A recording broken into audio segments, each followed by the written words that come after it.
todos bienvenidos a este video donde vamos a hablar sobre los problemas en los recalentamientos y su enfriamiento de los equipos de refrigeración, climatización, las causas y soluciones. Aquí partimos de unos datos obtenidos donde vamos a analizar el enfriamiento del condensador, su enfriamiento adicional, recalentamiento útil y recalentamiento ambiental. Vean que en estas condiciones aquí tenemos los rangos.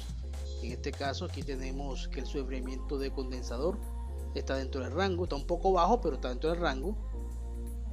Su enfriamiento adicional aquí está dentro del rango, en la mitad, lo que considera bien. Y tenemos unos recalentamientos en este caso bastante altos para los requerimientos dados. Entonces vamos a analizar qué es lo que sucede con este equipo. Bien, comencemos con los problemas de su enfriamiento de condensador bajo. Estos están relacionados con los problemas de disipación de calor en el condensador, con exceso de carga térmica que trae el refrigerante y con problemas en el flujo másico del refrigerante. Aquí tenemos unos motivos, como por ejemplo un condensador de baja capacidad para lo requerido, porque disipa poco calor que lo requerido o necesario por el sistema. En este caso habría que verificar aquí la capacidad de disipación del calor del condensador según la información dada por el fabricante. Tenemos otro inconveniente que puede ser los motores de condensador dañados o con bajas revoluciones, con lo cual se reduce la transferencia de calor del condensador por el bajo flujo de aire. Entonces para ello hay que verificar el estado de los motores, sus RPM, así como los sistemas de arranque de los mismos. Se pueden presentar también aletas de condensador dobladas, lo cual obstruye el flujo de aire que ayuda con la transferencia de calor del condensador. Entonces lo que hay que hacer aquí es verificar el estado de las aletas del condensador. Podemos tener condensador sucio, y da el mismo efecto que las aletas dobladas, porque obstruye también el flujo de refrigerante que ayuda con la transferencia de calor del condensador, y para ello hay que verificar la limpieza del condensador. Por tanto, la limpieza del condensador se considera un mantenimiento preventivo y hay que hacerlo con cierta regularidad. Ahora, el otro inconveniente que podemos encontrar es que el flujo de aire del condensador está obstruido. ¿Por qué? Porque el condensador no tiene hacia dónde evacuar el calor que emite al ambiente. Entonces este aire, al no encontrar para dónde irse o disipar, se va a concentrar y va a reducir drásticamente la transferencia de calor del condensador. Por eso es que hay que verificar siempre que instale un condensador que no tenga unos obstáculos alrededor de 2 metros a la periferia del mismo. Para verificar esto, simplemente se verifica que no tengamos obstáculos en el flujo de aire del condensador. El otro problema indica es que tengo una baja carga refrigerante. Entonces, al yo tener una baja carga refrigerante, se obtienen altos recalentamientos del mismo allá en el evaporador. Entonces, al tener yo altos recalentamientos, simplemente lo que voy a obtener es que los enfriamientos se van a reducir. Por tanto, hay que verificar las presiones de succión y descarga del sistema para verificar si tengo fugas de refrigerante en el mismo. El otro factor es que tengo un exceso de carga térmica en el recinto. Entonces, ¿qué pasa? El refrigerante sufre unos altos recalentamientos por la alta carga térmica que absorbe. ¿Por qué? Porque estos equipos se diseñan para cierta capacidad de carga y ya sea por ignorancia o otros motivos, se le adiciona un excedente, una alta carga térmica, y eso se ve reflejado en los recalentamientos y por tanto una reducción del subenfriamiento. Para ello hay que verificar la cantidad de productos en el interior del recinto. Y por último, tuberías de succión sin aislamientos. En este caso, el refrigerante va a sufrir un alto recalentamiento. ¿Por qué? Porque el ambiente le cede calor al refrigerante por medio de esa tubería y voy a obtener un alto recalentamiento que se llama recalentamiento ambiental, y esto va a hacer que su enfriamiento se me reduzca. Por tanto, aquí hay que verificar el aislamiento de la tubería de succión. Ahora vamos a hablar del enfriamiento adicional. Este es el que ocurre en la tubería de líquido a alta presión. Entonces este enfriamiento adicional se ve afectado, uno, por la corta longitud de la tubería, Obviamente yo tener una corta longitud de tubería, pues simplemente la disipación de calor de la tubería al medio va a ser prácticamente escasa. Para ello hay que verificar la longitud de esa tubería. Otra puede ser que una tubería con aislamiento. Increíble es que suceda esto, una tubería de alta presión no debe tener aislamiento, pero hay personas que desconocen esta condición y le agregan pintura. Inclusive hemos visto tuberías a las cuales se le ha aislado tuberías Rubatex. Increíble, pero así pasa. Entonces hay que verificar la condición externa de la tubería. La otra condición de los sufrimientos bajos puede ser la ausencia de intercambiadores de calor. Recuerden que los intercambiadores de calor me incrementan los enfriamientos, en especial el enfriamiento adicional, y me incrementan los recalentamientos. Entonces, si no tenemos intercambiadores de calor, pues se explica ese enfriamiento debido a la ausencia de este elemento mecánico del sistema. Y la otra que también podemos explicar un enfriamiento adicional bajo es que el elemento de expansión está ubicado fuera del recinto refrigerado. Entonces toda esa tubería simplemente va a estar expuesta al ambiente y no va a disipar tanto calor como si parte de ella estuviese dentro del espacio o recinto refrigerado. Entonces en estos casos es conveniente tener el elemento de expansión dentro del espacio refrigerado. En cuanto a la condición de un recalentamiento útil alto, esto no se desea. Estos están relacionados con alta absorción de calor en el evaporador y bajo flujo de refrigerante al mismo. Entonces, ¿qué me pueden causar estas condiciones? Un evaporador de alta capacidad o muy grande para lo requerido por el sistema.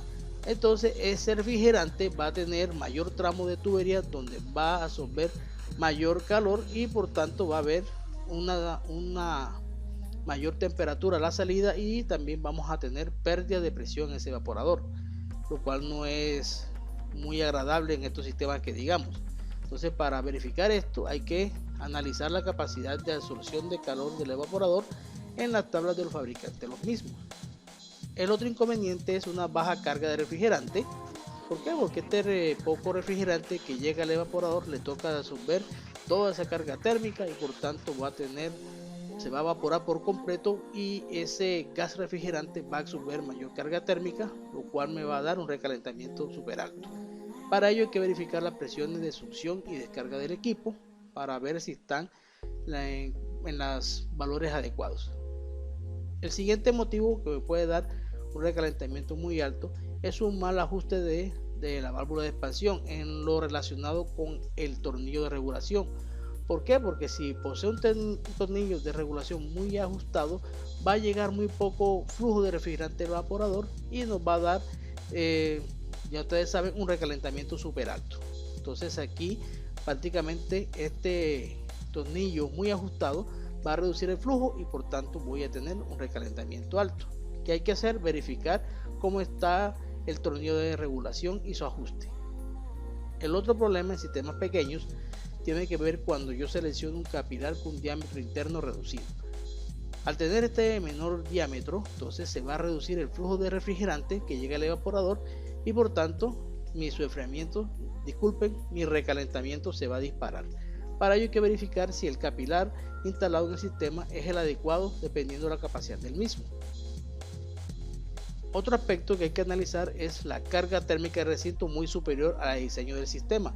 Muchas veces nos alegramos y colocamos más productos que lo que está diseñado el sistema y entonces a ese refrigerante que está diseñado y calculado para una carga térmica específica le toca absorber mayor calor que el que está diseñado y por tanto que vamos a obtener un recalentamiento alto a la salida del evaporador.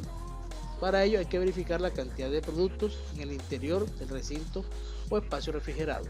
Recuerden que los recalentamientos útiles se dan en el evaporador y por eso estamos analizando estas condiciones. Lo siguiente es muy raro, pero a veces sucede, y es que las resistencias de descongelación están encendidas durante el proceso de congelación. Es muy raro, pero a veces sucede.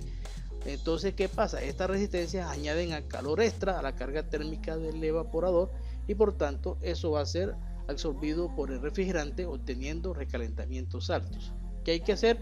Verificar el estado de operación de las resistencias y el sistema de control de descongelación. ¿Por qué es de control? Porque es que muchos controladores tienen la opción de congelación eléctrica y gas caliente, y si lo coloco en gas caliente el compresor va a estar operando. Entonces puedo equivocarme, puedo tener un mal funcionamiento del sistema de descongelación. Lo siguiente tiene que ver con las filtraciones de aire en el recinto.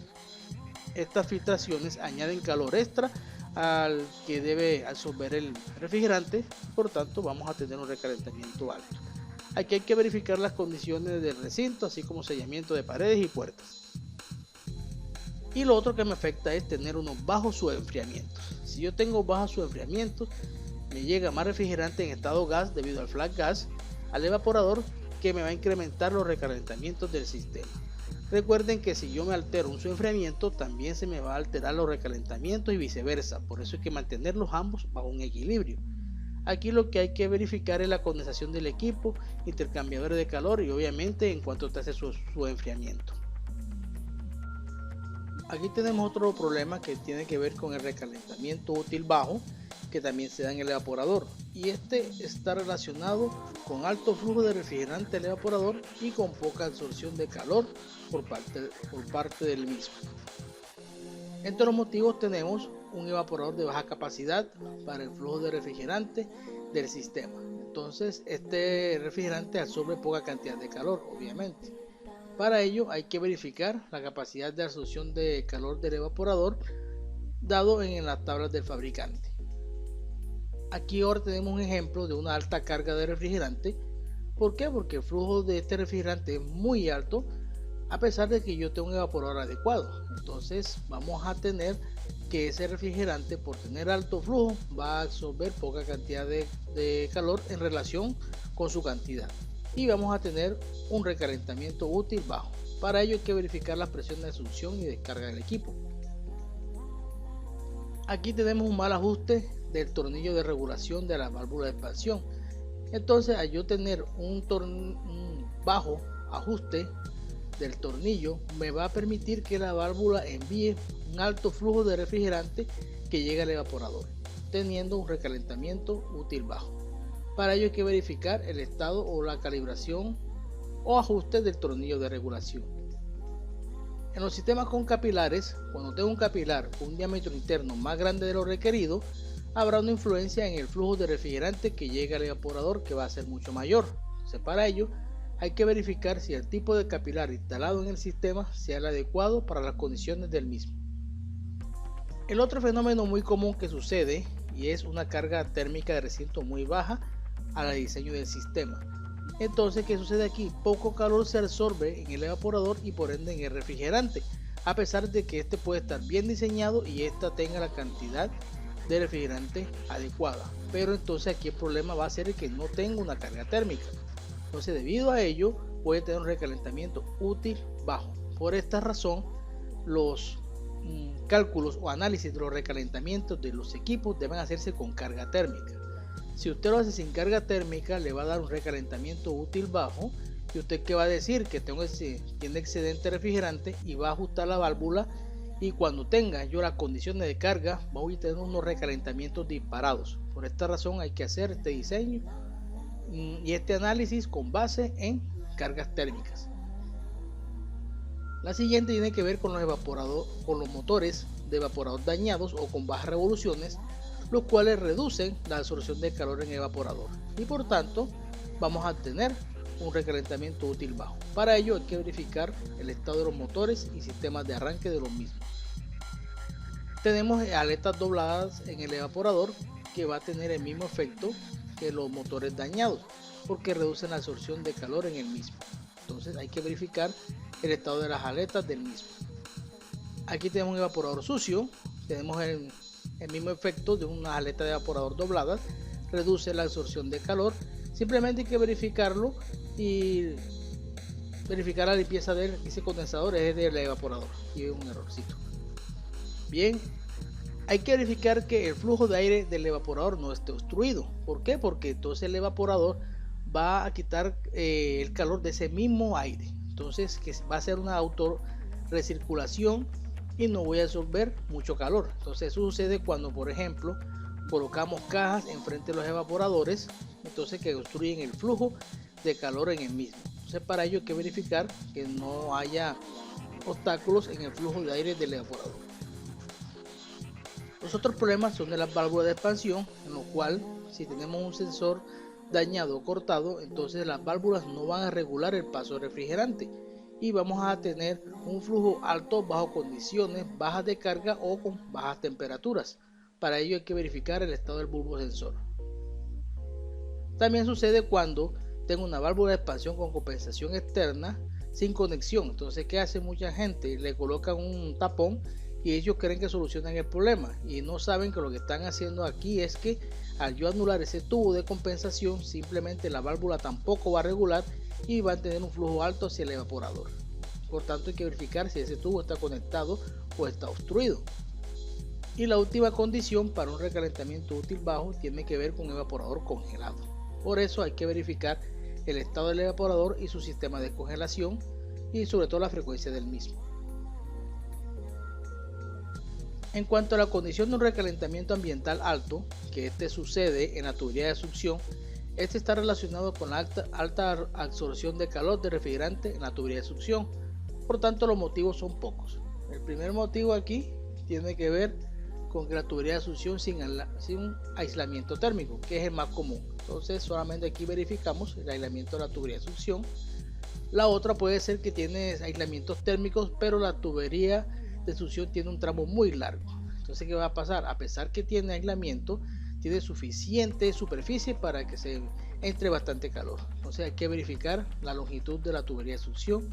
Y la otra puede ser la presencia de intercambios de calor mal seleccionados, los cuales están agregando más calor del normal a la tubería que lo que debería ser. Entonces hay que verificar la existencia de estos intercambiadores y sobre todo su selección. Entonces, ya en resumen, para evitar problemas de subenfriamiento, ¿qué se recomienda? Tener intercambiadores de calor en el sistema adecuados al mismo. ¿Por qué? Porque me aumentan los subenfriamientos. Tener la carga de refrigerante adecuada al sistema, ni menos ni más, siempre la adecuada. Mantener los valores de recalentamiento en sus rangos normales. Recuerden que si los recalentamientos se suben, los subenfriamientos se bajan, y eso lo vimos en unos videos anteriores. Mantener los condensadores limpios y en buen estado para que su transferencia de calor sea la adecuada.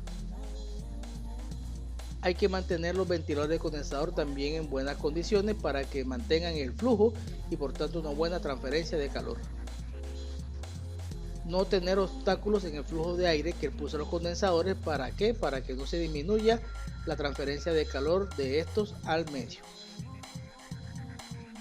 Hacer un buen vacío de los equipos para evitar la entrada de gases no condensables al sistema. Recuerde que los gases no condensables aumentan las presiones y no son refrigerantes. Entonces, por esa razón hay que hacer un buen vacío de los sistemas. Tener un condensador con la capacidad adecuada para los requerimientos del sistema, o sea que el condensador sea capaz de retirar todo el calor que está ahora absorbiendo el sistema en el recinto. Si lo tenemos de baja capacidad, simplemente no va a retirar ese calor y estos enfriamientos se van a ir al piso o a cero. Bien, el otro consejo que les damos es ubicar el elemento de expansión dentro del recinto de espacio refrigerado. ¿Por qué razón es bueno? Porque en ese trayecto de tubería, ese refrigerante va a perder un poquito de calor, lo cual va a aumentar el enfriamiento adicional.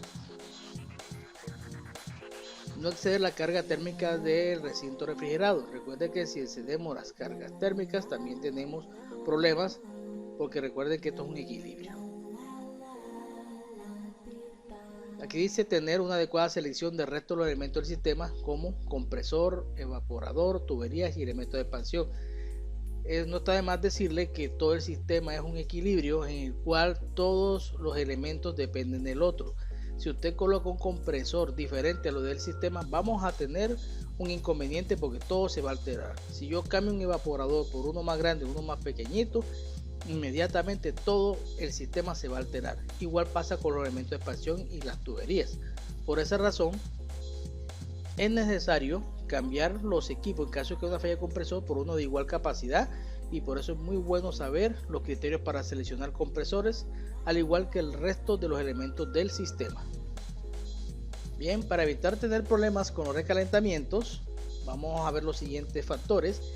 Son muy parecidos a los anteriores. Entre ellos tenemos que mantener la carga de refrigerante adecuada al sistema, es muy importante. Mantener los valores de su enfriamiento en sus rangos normales. Recuerden que sus enfriamientos bajos implican recalentamientos altos y viceversa. Mantener los evaporadores limpios y en buen estado para facilitar la absorción de calor. Mantener los ventiladores de evaporador en buenas condiciones, los cuales ayudan con el flujo de aire en el mismo y por tanto en la absorción de calor. No tener obstáculos en el flujo de aire que expulsan los evaporadores, obviamente para que haya una buena recirculación de los mismos. Hacerlos de hielo con la frecuencia correcta. Recuerde que el hielo hace una obstrucción al flujo de aire del recinto y por tanto nos va a afectar los recalentamientos. Tener un evaporador con la capacidad adecuada para los requerimientos del sistema. Recuerden que el evaporador es el encargado de absorber el calor, por tanto si yo tengo un evaporador más pequeño no va a absorber calor del que se desea, y si lo tengo muy grande también me va a afectar los recalentamientos. Hacer el correcto ajuste de la válvula de expansión para que ella inyecte el flujo de refrigerante de acuerdo a los requerimientos del sistema. Si no posee válvula de expansión, entonces hay que seleccionar el capilar de acuerdo a los requerimientos del sistema para tener el flujo adecuado. Tener tramos cortos en la tubería de succión para evitar la alta absorción de calor de refrigerante por parte del medio en la tubería de succión. Obviamente aplicar aislamientos térmicos en la tubería de succión para reducir la transferencia de calor del ambiente hacia el refrigerante. No exceder la carga térmica de diseño del recinto, porque si colocamos más carga térmica vamos a tener unos altos recalentamientos en el sistema.